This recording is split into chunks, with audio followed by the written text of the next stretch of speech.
Hi అండి, నమస్తే. Welcome to my channel. ఈరోజు మెంతికూర ప్రిపరేషన్ చూద్దామండి. ఈ మెంతికూర పెసరపప్పు కాంబినేషన్తో తయారు చేద్దామండి.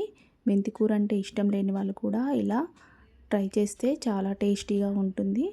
పిల్లలు కూడా చాలా ఇష్టంగా తింటారు. ఇక్కడ నేను ఒక 6 కట్టల మెంతికూర తీసుకొని సన్నగా తరుక్కొని బాగా వాష్ చేసుకున్నానండి. ఇప్పుడు వింటర్ సీజన్ కదా, చాలా చీప్గా దొరుకుతుంది కదా.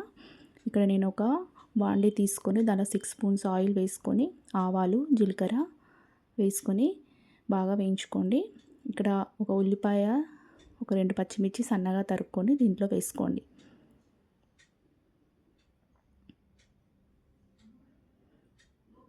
ఇవి బాగా వేగే వరకు, లైట్ బ్రౌన్ కలర్లో వచ్చే వరకు బాగా వేయించుకోండి. ఇప్పుడు దీంట్లో చిటికెడు పసుపు, 1/2 స్పూన్ అల్లం వెల్లుల్లిపాయ పేస్ట్ వేసి ఆ స్మెల్ పోయే వరకు ఆయిల్లో బాగా ఫ్రై చేసుకోండి.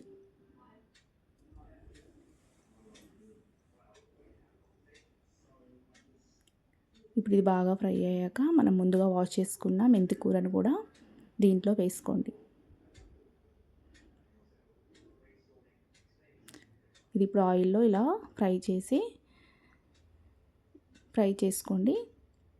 ఇప్పుడు దీంట్లో నేను ముందుగా ఒక 2 కప్స్ పెసరపప్పు నానబెట్టుకున్నానండి. ఇది దీంట్లో వేసేయండి.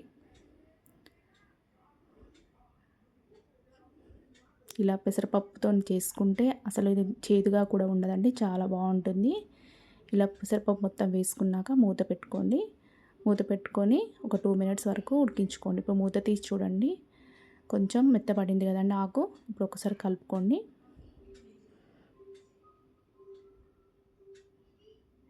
ఇలా బాగా కలుపుకున్నాక ఇందులో 2 or 3 టమాటోస్ చిన్న ముక్కలుగా కట్ చేసుకొని వేసుకోండి.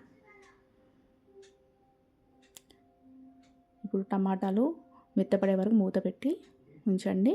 మూత తీసి చూడండి, కొంచెం టమాటాలు మెత్తపడ్డాయి కదా. ఇప్పుడు దీంట్లో ఒక 1.5 స్పూను కారం,